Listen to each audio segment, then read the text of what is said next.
শ্যামলীদের বাসা ছিল পীতাম্বর লেনে, 2 নম্বর পীতাম্বর চৌধুরীর লেন। সেকেলে পুরনো বাড়ি, দোতলার 6টি ঘরে 6টি পরিবারের বাস। কলতলায় 2টি বেলা সমানে ঝগড়া চলে জল তোলা নিয়ে। শ্যামলী ওদের মধ্যে একটু দেখতে ভালো, বয়স 30-এর সামান্য উপরে, 2-1 বছর উপর। 4 সন্তানের মা, 2টি মেয়ে 2টি ছেলে। বেলা 10টা বাজে। শ্যামলীর স্বামী খেতে বসেছে। শ্যামলী ডালের বাটিতে হাতা ডুবিয়ে সামনে বসে আছে। শ্যামলী বলল, ফিরবে কখন? শ্যামলীর স্বামীর নাম যদুনাথ ভট্টাচার্য। যদুনাথ একটা সদাগরি অফিসে 70 টাকা মাইনের চাকরি করে। যুদ্ধের বাজারে তাতে চলে না, খাওয়া দাওয়ার অসীম কষ্ট। ছেলে মেয়েগুলো দুধ খেতে পায় না, 2টো শুকনো মুড়ি চিবোয় স্কুল থেকে এসে।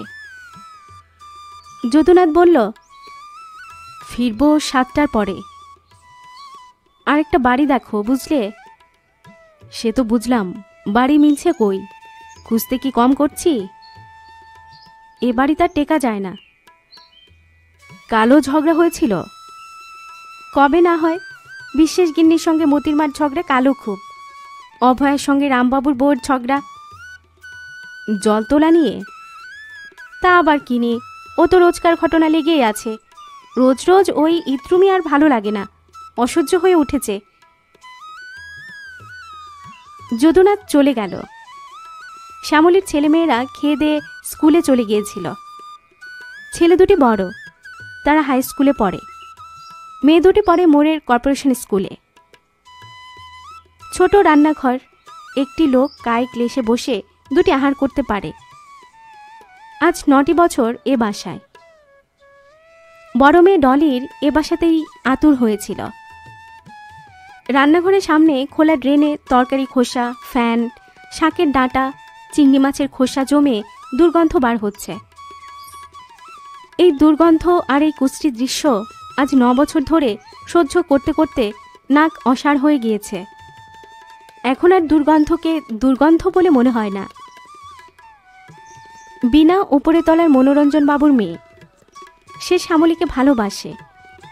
কাজ ঘেঁষে দাঁড়িয়ে বললে, কাকিমা কি রাঁধলে?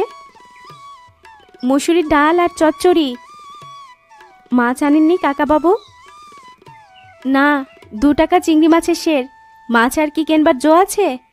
উনি গিয়ে ফিরে এলেন। এবার রেশনের চালে কাকর খুব কম কাকিমা, আপনারা রেশন আনেননি? বুধবার আসবে রেশনে, এখন আনা হয়নি। তোমার কাকা যেতে সময় পাননি। বিকেলে কলে জল আসতেই ওপরের ভাড়াটে গিন্নিরা বড় এক বালতি ঘড়া বসিয়ে দিলেন কলের মুখে। একজন একটা তুলে নিয়ে যায় তো আরেকজন একটা বসায়। এই জন্য চৌবাচ্চায় মোটে কয়েক ইঞ্চির বেশি জল জমতে পারে না। গা ধোবার কি কষ্ট বিকেলে! এই গুমোট গরমে স্নিগ্ধ জলে স্নান করতে পারলে কি আনন্দই পাওয়া যেত। কিন্তু তা হওয়ার জো নেই। একজন ছোবড়া আর সাবান নিয়ে নামবে ওপর থেকে, আধ ঘন্টা ধরে থাকবে। প্রথমে নামবে অভয়া, তারপর নামবে মতির দিদি। এরা দুজনেই ভীষণ ঝগড়াটে। যতক্ষণ তারা কলতলায় গা ধোবে ততক্ষণ কলে 1 ঘটি জল কারো নেবার জো নেই, তাহলে বাঁধবে ধুন্দুমার ঝগড়া। অভয়া বাঙাল দেশের মেয়ে, বেশ সুন্দরী ও স্বাস্থ্যবতী। শ্যামলীকে ডেকে বলল, ও দিদি কি হচ্ছে? কুটনো কুটছি ভাই। কি কুটনো? ঝিঙে আর ঢ্যাঁড়স, আলু তো 12 আনা সের উঠেছে, আমাদের সাধ্যিতে কুলোলে তো কিনবো। রেশন এসেছে? না ভাই, বুধবারে আসবে। আমায় 8 পোয়া চিনি দিতে পারবে দিদি তোমাদের রেশন থেকে? আসুক আগে, দেখব এখন। এদের মধ্যে সবাই সমান অবস্থার মানুষ, কেরানির বউ। পরস্পরের সঙ্গে ঝগড়া দ্বন্দ্ব করে এদের দিন কাটে। পান থেকে চুন খসলেই আর নিস্তার নেই। বিশ্বাস গিন্নি দলের মোড়ল, ওপরের ভাড়াটেদের সর্দার। তিনি সকলের হয়ে ঝগড়া করতে এগিয়ে আসেন। তার সর্দারিতে ওপরের মেয়েরা কোমর বাঁধে। তাদের মধ্যে একজন হচ্ছে এই অভয়া। দেখতে সুন্দরী হলে কি হবে, যেমনি স্বার্থপর তেমনি কুটিল মন। এই যে বললে চিনি দিতে হবে, না বললে আর রক্ষে আছে? কোন কালে এক বাটি নুন ধার দিয়েছিল সেই ঘটনার উল্লেখ করে খোটা দিয়ে বলবে বরিশালের টানে? আমরা কি কোনোদিন কিছু কাউকে দিই নাই কি? সময়ে সময়ে নুন রে তেল রে তা নিয়ে মনে থাকবে কেন? ঘোর কলি যে কাজের সময় কাজে, কাজ ফুরালে বাজি। আচ্ছা, আমরাও কি আর কখনো কাজে লাগবো না? তখন যেন ইত্যাদি। এই বাসাটাতে কি ঘুমট গরম, দক্ষিণ দিক চাপা, এতটুকু হাওয়া আসে না, প্রাণ আইটাই করে গরমে। আজ 9 বছর কষ্টভোগ চলছে। এই ঝগড়ার আবহাওয়া আর এই দারুণ স্থানাভাব, সকলের উপরে এই অপরিষ্কার নোংরা পরিবেশ। সবাই সমান অশিক্ষিতা, ভালো বললেও এ বাড়িতে মন্দ হয়। সেদিন অপরাধের মধ্যে ও শশীবাবুর স্ত্রীকে বলেছিল, দিদি চিংড়ি মাছের খোসাগুলো একেবারে সামনেই ফেললেন, কলতলায় সকলেরই যেতে আসতে হয়, সকলেরই তো অসুবিধে। আর যাবি কোথায়? শশীবাবুর বউ চিৎকার জোরে দিল, আমি কি একলা ফেলি নাকি? সবাই তো ফেলে, কেনই বা না ফেলবে? ভাড়া দিয়ে সবাই বাস করে, কারো একার সম্পত্তি তো নয়। সবারই সুবিধা এখানে দেখতে হবে। যদি তাতে অসুবিধা হয় তবে গরিব ভাড়াটিদের সঙ্গে বাস করা কেন? তাহলে দোতলা বাড়ি আলাদা ভাড়া নিয়ে বালিগঞ্জে গিয়ে বাস করলেই তো হয়, ইত্যাদি। শ্যামলীও চুপ করে থাকবার মেয়ে নয়।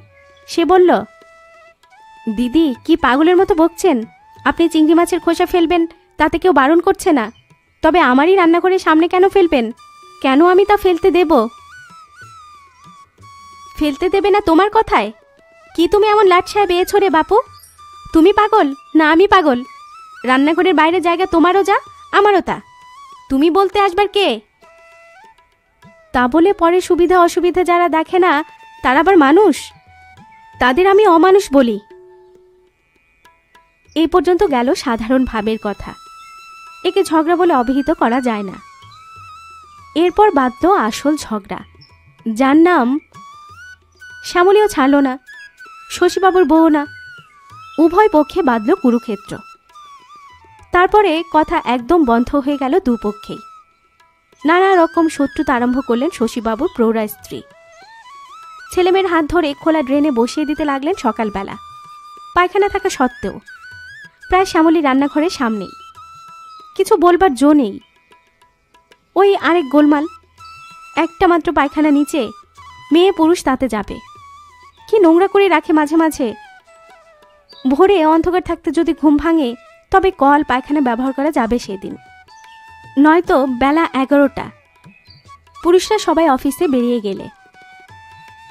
চৌবাচ্চায় তখন 2 ইঞ্চি মাত্র জল থাকে, কোনোদিন কোনোদিন তারও কম। শ্যামলীর দম বন্ধ হয়ে আসে। এমনকি কোনো বাসা পাওয়া যায় না যাতে অন্তত মেয়েদের একটা আলাদা নাইবার জায়গা আছে। আষাঢ় মাসের প্রথম। ফেরিওয়ালা গলির মধ্যে হাঁকছে, চাই ল্যাংরাম ল্যাংরাম। বৃষ্টি এখনো নামেনি এবার। জ্যৈষ্ঠ মাসের গরম প্রায় সমানভাবে চলছে। মতির ছোট বোন এসে বলল, 10 পলা তেল ধার দেবেন কাকিমা? শ্যামলী বলল, হবে না, তেল নেই। 8 পলাও হবে না? কিছু নেই। মেয়েটা চলে গেল। শ্যামলী তেল দেবে কি? ওদের কোনো আক্কেল নেই। শ্যামলী কি সাধে বিরক্ত হয়েছে? উনি খারাপ কলের তেল খেতে পারেন না বলে 1 নম্বর কানপুর কিনে আনেন ওর অফিসে রেশন বেচে। সে কি ঝাঁঝওয়ালা তেল! মতিরা এক কৌশল ধরেছে কি, 20 পলা সেই ভালো তেল হপ্তায় ধার নেবে আর ধার শোধ দেবে 5 শিকে সেরের কলের তেল দিয়ে। উনি বলেন ও তেল খেলে বেরি বেরি হয়। শ্যামলীদের কি হপ্তায় 20 পলা তেল অপব্যয় যায়? ওরা চালাক আছে। একবার নেবে 10 পলা, তারপর আরেকদিন এসে 10 পলা, একসঙ্গে নেবে না। একেবারে যেন মৌরুষি পাট্টা করে বসেছে। দেব না তেল, রোজ রোজ ও চালাকি খাটবে না আমার কাছে, দেখি কি হয়। কিন্তু মতির মায়ের কৌশল অন্যরকম। সে এতটুকু চটল না। আবার একবার বাটি হাতে এসে হাজির স্বয়ং মতির মা। ও শ্যামলী, দে দেখি ভাই একটু তেল। তেল নেই দিদি। দিতেই হবে, মাছ ভাজা হচ্ছে না, 5 পলা তেল দে। যা আছে আমারই কুলোবে না দিদি। দেখি তোর তেলের বোতল, দে ভাই আমায় 5 পলা। অগত্যা শ্যামলী উঠে গিয়ে তেল দেয়। ও আবার পরের কাঁদুনি মিনতি বেশিক্ষণ সহ্য করতে পারে না। ঠকছে তো দেখাই যাচ্ছে, ঠকুক, লোকে তাতে খুশি হয়, হোক।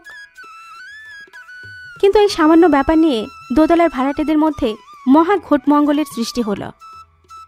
মতির মা গিয়ে 7খানা করে লাগিয়েছে তাদের কাছে। তেল থাকতেও দিতে চাচ্ছিল না, বোতল দেখতে চাইলুম তাই তো দিলে। এমন ছোট নজর তো কখনো করতে পারিনি আমরা।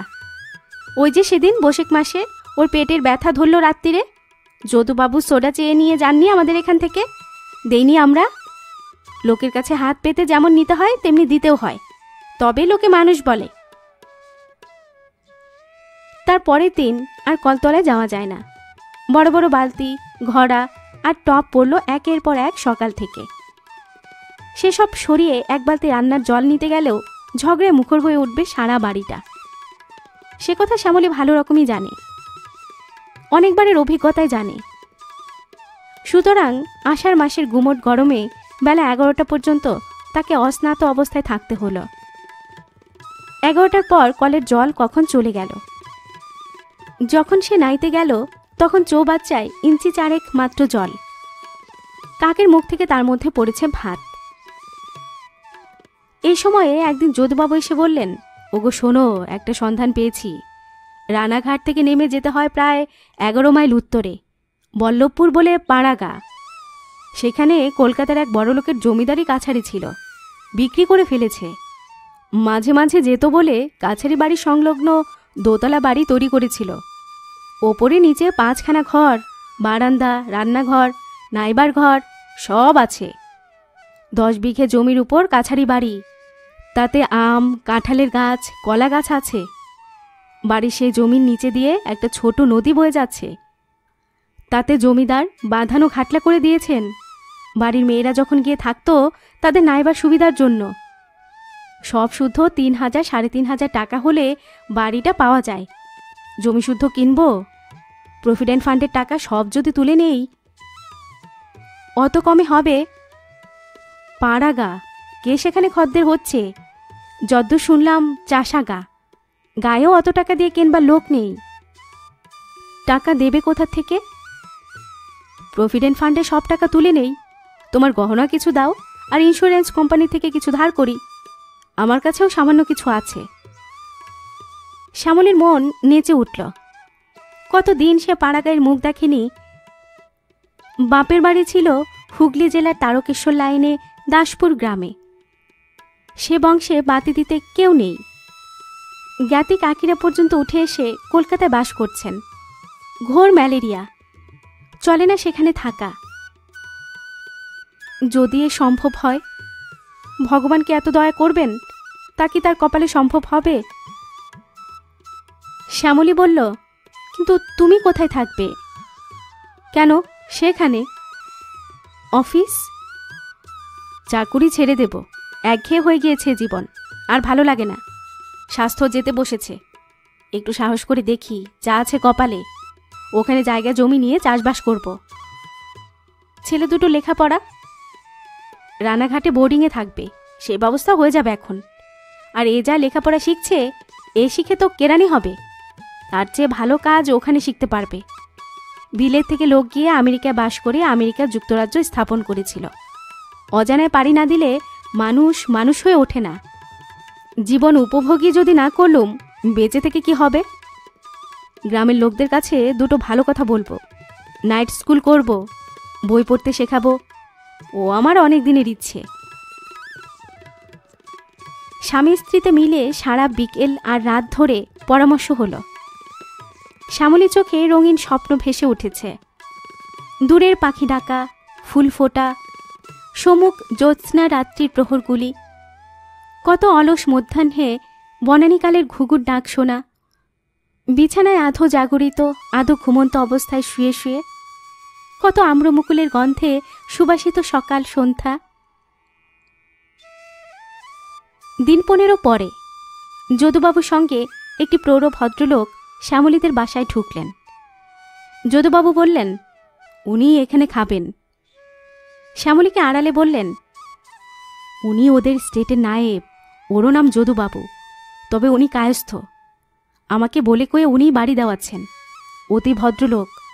একটু ভালো করে খাওয়া দাওয়াও 3.5 মধ্যে হয়ে যাবে। আর সেই সঙ্গে জমিদারের খাস কিছু রোয়া ধানের জমি আছে, সেটাও ওই সঙ্গে হয়ে যাবে। আহারাদির পরে ভদ্রলোক অনেকক্ষণ কি পরামর্শ করলেন যদুবাবুর সঙ্গে। তারপর চা খেয়ে বিদায় নিলেন। এর 3 দিন পরে শ্যামলীকে যদুবাবু বললেন, বাড়ি রেজিস্ট্রি করা হয়ে গিয়েছে। আষাঢ় মাসের শেষের দিকে জিনিসপত্র গুছিয়ে শ্যামলীরা তাদের নতুন কেনা বাড়িতে বাস করতে চলল। কলকাতার বাসা একেবারে উঠিয়ে দিল না, কিছু কিছু জিনিসপত্র ঘরে রেখে ঘর চাবি বন্ধ করে গেল। রানাঘাট থেকে ট্রেন বদলে ওরা বেলা 10টার সময় বনগা লাইনের গাংনাপুর স্টেশনে নামল। আগে থেকে বন্দোবস্ত করার ফলে বল্লভপুর গ্রামের একখানা গরুর গাড়ি স্টেশনে উপস্থিত ছিল। মাঠ ও বন জঙ্গলের মধ্য দিয়ে এ গ্রাম ও গ্রাম পেরিয়ে চলল গাড়ি। বেলা প্রায় 3টের সময় সামনের একটা ঝাঁকড়া বটগাছ দেখিয়ে গাড়োয়ান বলল, ওই বুদিপুরের বনবিবিতলা দেখা যাচ্ছে, ওর পরেই বল্লভপুর। শ্যামলীর বুক দুলে উঠল। কি জানি কেমন হবে, এত আশা সুখে কেনা বাড়িটা, কেমন হবে সেখানকার জীবনযাত্রা। জানাকে ফেলে অজানাকে তো আঁকড়ানো হলো চোখ বুজে। এখন সে অজানার প্রকৃতি কি সেটা এক্ষুনি তো বোঝা যাবে, আর একটু পরেই। কি গিয়ে দেখবে যে সেখানে, কি জানি। সর্বস্ব খুইয়ে তার বিনিময়ে কেনা। ক্রমে আরো আধ ঘন্টা কেটে গেল। বেলা বেশ পড়ে এসেছে। এমন সময় গাড়োয়ান বলল, এই যে বাবু, বাড়ির সামনে এসে গিয়েছে গাড়ি, নামুন মা ঠাকুরন এবার। দুরু দুরু বক্ষে শ্যামলী নামল সকলের আগে। যদুবাবু বললেন, না দেখে বাড়ি কেনা, এতগুলো টাকা, বলতে গেলে সর্বস্ব খুইয়ে এ দুর্গায় বাড়ি কেনা। তুমি আগে নেমে বাড়িতে ঢোকো, মেয়েরা ঘরে লক্ষ্মী কিনা, তুমি আগে ঢোকো। আমার তো সাহস হচ্ছে না, কি জানি কিরকম হবে, নামো আগে। হ্যাঁ গো, বাড়ি কি পরিষ্কার করা আছে, না এক গোলা ধুলো আর মাকড়সার জাল আর চামচিকার বাসা? গিয়ে এখন ঝাড় দিতে হবে। চাবি কোথা? গাড়োয়ান শুনতে পেয়ে বলল, মা ঠাকুরন, বাড়িতে আছে মুক্তোর মা গয়ালিনী আর তার ছেলে, তারাই বাড়ি দেখাশুনো করে। নিচের একটা ঘরে আছে, চাবি তো নেই, বাড়ি খোলাই পড়ে আছে। কয়েক পা এগিয়ে গিয়ে একটা বাঁশ ঝাড়ের আড়ালে একেবারে শ্যামলীর সামনেই যে বাড়িটা পড়ল, সেটা দেখে সে আনন্দে ও বিস্ময়ে অবাক হয়ে দাঁড়িয়ে গেল। এ বাড়ি তাদের, এমন বাড়ি এই অজপাড়া গায়ে? কলকাতায় এমনি হলদে রং করা সবুজ রঙের জানালা খড়খড়িওয়ালা দোতলা বাড়ি দেখেছে। দোতলাও নয়, বাড়িটা তেতলা। কিন্তু এমন বাড়িটা সত্যি তাদের নিজস্ব? শ্যামলী আনন্দে চেঁচিয়ে উঠে বলল, হোগো দেখো, এসো দেখো। পরক্ষণেই ওর লজ্জা হলো। গাড়োয়ানটা না জানি কি আদেকলে মনে করলো ওকে। ততক্ষণে যদুবাবু ছেলেমেয়েরা বাঁশঝাড়ের মোড় ছাড়িয়ে বাড়ির কাছে এসে গিয়েছে। যদুবাবু বললেন, বাহ, বেশ বেশ। রাস্তায় আসতে গাড়োয়ানকে যদুবাবু বাড়ির কথা বহুবার জিজ্ঞেস করেছিলেন। সে বলেছিল, চমৎকার বাড়ি বাবু, কলকাতার বাবুরা থাকবার জন্যই করলেন। তেতলা বাড়ি, দরাজ জায়গা, নদীর ধারে বাঁধা ঘাট আছে, ফল পাকুড়ের গাছ, দেখবেন বাড়ির মতন বাড়ি। কিন্তু ছোট লোকের সে কথায় আস্থা স্থাপন করতে পারেনি শ্যামলী বা তার স্বামী। এখন বাড়িটা দেখে মনে হলো গাড়োয়ান অনেক কমিয়ে বলেছিল। বাড়িটা সম্বন্ধে আসল কথা হচ্ছে অনেকখানি ফাঁকা জায়গার মধ্যে বাড়িটা দাঁড়িয়ে, অথচ ঠিক পাশেই গ্রামের বসতি। বনানীর ও মাঠের সবুজের মধ্যে হলদে রঙের বাহার। ওরা হুড়মুড় করে সবাই গিয়ে বাড়ি ঢুকল। নিজের ঘরে গিয়ে দেখল সেখানে এক বুড়ি মাদুরের উপর ঘুমিয়ে আছে। শ্যামলী ডাকল, ও ঝি, কি যেন নাম ওর? মুক্তোর মা। ও মুক্তোর মা। বুড়ি ধর্মর করে জেগে উঠে বসল। তারপর ঘুম জড়ানো চোখে ওদের দিকে খুব সামান্য একটুখানি চেয়ে থেকে তাড়াতাড়ি মাদুর ছেড়ে উঠে এসে শ্যামলীর পায়ে গড় হয়ে প্রণাম করে বলল, পোড়া কপাল আমার মা, ঘুমিয়ে পড়েছি এই অবেলায়। বেনবেলা থেকে ওপরে নিচে সব ঘর ধুলাম, পোছলাম, ছাদ ঝাড় দিলাম। বলি, মা ঠাকুরনরা আসছেন, বাবু আসছেন? তা ছাদ তো নয়, গড়ের মাঠ। এই হাতির মতো বাড়ি ধোয়ানো সামলানো কি একদিনের কম্য? আসুন মা ঠাকুরন, আসুন বাবা। শ্যামলী বলল, তোমার নাম মুক্তোর মা? বলে সবাই। বলো না, অদিষ্টের মাথায় মারি 7 খ্যাংরা, নামটাই আছে বজায়। যার জন্যে সে আর নেই, তাহলে কি আজ আমার ভাবনা? শ্যামলীর ওসব কথা ভালো লাগছিল না। তার ইচ্ছে হচ্ছিল এক দৌড়ে বাড়িটার উপর নিচে সব দেখে আসে। কিন্তু কি মনে করবে এরা? কি মনে করবে মুক্তোর মা? ওরা সবাই মিলে নিচের ঘরগুলো দেখল। বড় বড় 2টো ঘর, প্রশস্ত থামওয়ালা ঝিলিমিলি বসানো বারান্দা, ওদিকে অন্য একটা ছোট রোয়াকের সামনে রান্নাঘর। শ্যামলীর বড় ছেলে কানাই বলল, মা, এ তো রান্নাঘর নয়, এ আমাদের কলকাতার বাসার ঘরের চেয়েও অনেক বড়। দেখো কেমন আলমারি দেওয়ালের গায়ে। বড় মেয়ে ডলি বলল, কতগুলো জানলা দেখো মা রান্নাঘরে। ওপরে সিঁড়ি বেয়ে দূর দূর করে সবাই উঠল। শ্যামলী বলল, ওগো দেখো কি সুন্দর মেঝে, কাচে সার্সি বসানো জানলা। কানাই ও ছোট ছেলে বলাই একসঙ্গে চেঁচিয়ে বলল, কি সুন্দর সিনারি, দেখে যাও মা বারান্দা থেকে। ওই তো মাঠটার পরে কেমন সুন্দর ছোট্ট নদীটা, ওপারে সবুজ মাঠ, কেমন ঝোপ আর বাবলা গাছ, গরু চড়ছে। ও কি ফুল ফুটেছে ওপারের খেতে বাবা? যদুবাবু বললেন, ও ঝিঙের ফুল। বর্ষাকালে সন্ধ্যের সময় ঝিঙের ফুল ফোটে কি না? সত্যি ভারী সুন্দর সিনারি বটে।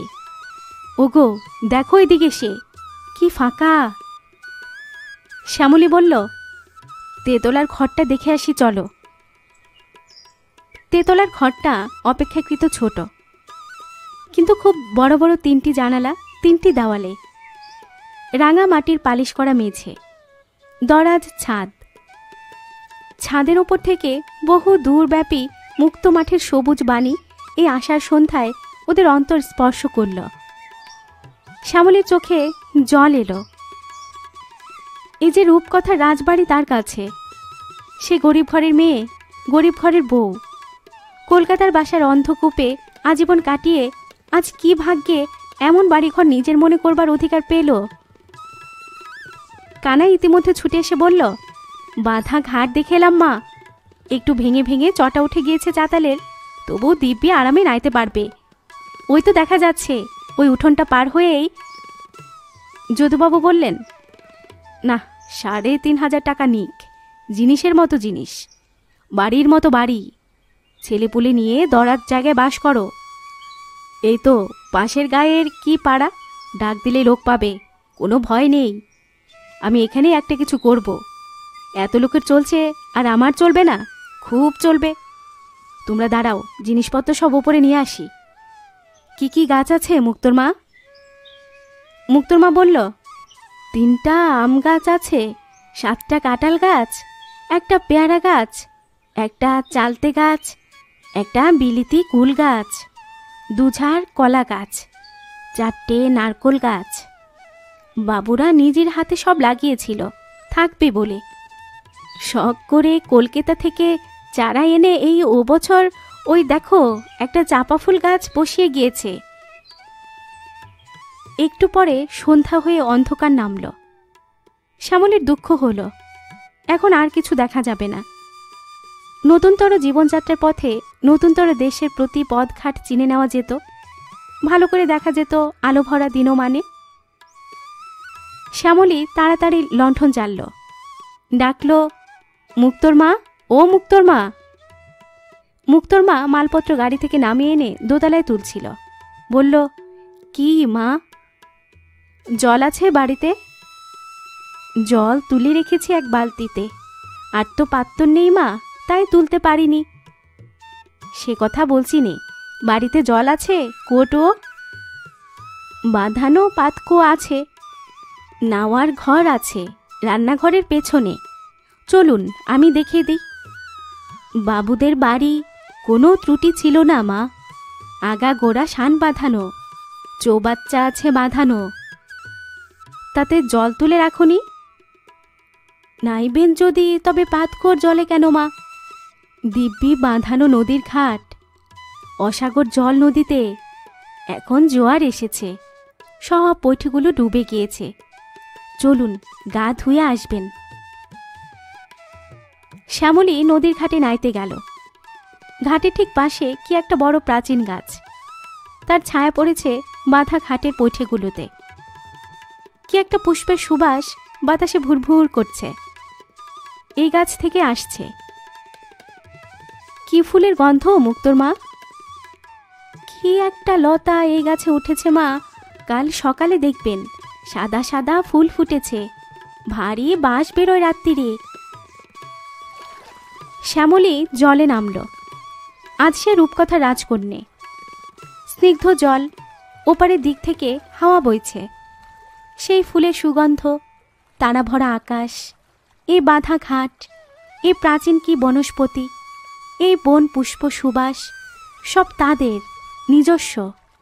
তারা পয়সা দিয়ে কিনেছে।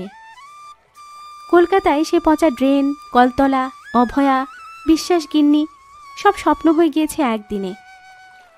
তাদের জন্যই সত্যি কষ্ট হলো। বেচারি মতির মা, বেচারি শশীবাবুর বউ, ওদের একবার এখানে আনতে হবে। না, এও স্বপ্ন। এখনো যেন বিশ্বাস হয় না এত সৌভাগ্য। ডলি চেঁচিয়ে ডাকছে দোতলার বারান্দা থেকে, ও মা, শিগগির গা ধুয়ে এসো, বাবা চা চাইছে, এসো চট করে। শ্যামলী স্বপ্নলোক থেকে নেমে এলো। সাবানের বাক্সটা নেই, আনতে ভুলে গিয়েছে তাড়াতাড়িতে। মুক্তোর মা, ছুটে যাও, বড় দিদিকে বলো গে যাও, ছোট তরঙ্গের মধ্যে সাবানের বাক্সটা আছে, দিতে।